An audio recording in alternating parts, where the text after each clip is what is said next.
beaucoup d'exclusivité sur la grande scène. C'est pas forcément quelque chose qu'on a misé, mais ça s'est donné comme ça. C'est aussi par rapport à la taille de la scène qu'on peut proposer. Et puis voilà, on est content qu'on a quand même une programmation assez exclusive.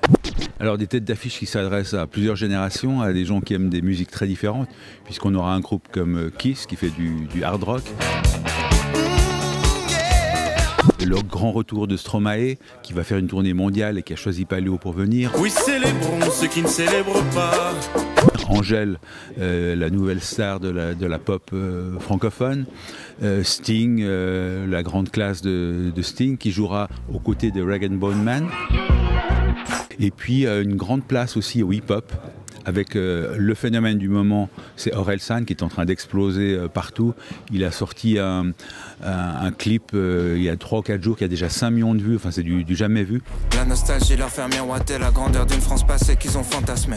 On a continué évidemment à faire notre travail de dénicheur de nouveaux talents, même sans concert. On a écouté beaucoup, on a suivi tout s'est un peu déplacé sur les réseaux, tout s'est déplacé en streaming aussi. Et du coup, on a évidemment suivi ça. Et là, on a accumulé des idées, des milliers de noms de groupes qu'on aime beaucoup et tout ça. Donc c'était presque difficile et dur de faire un choix.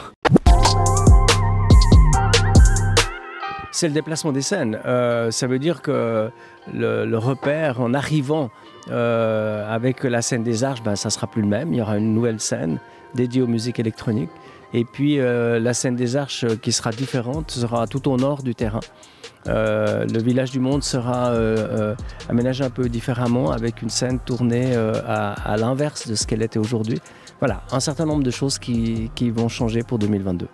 Le but pour nous, c'est d'offrir un festival normal à l'intérieur des limites du terrain.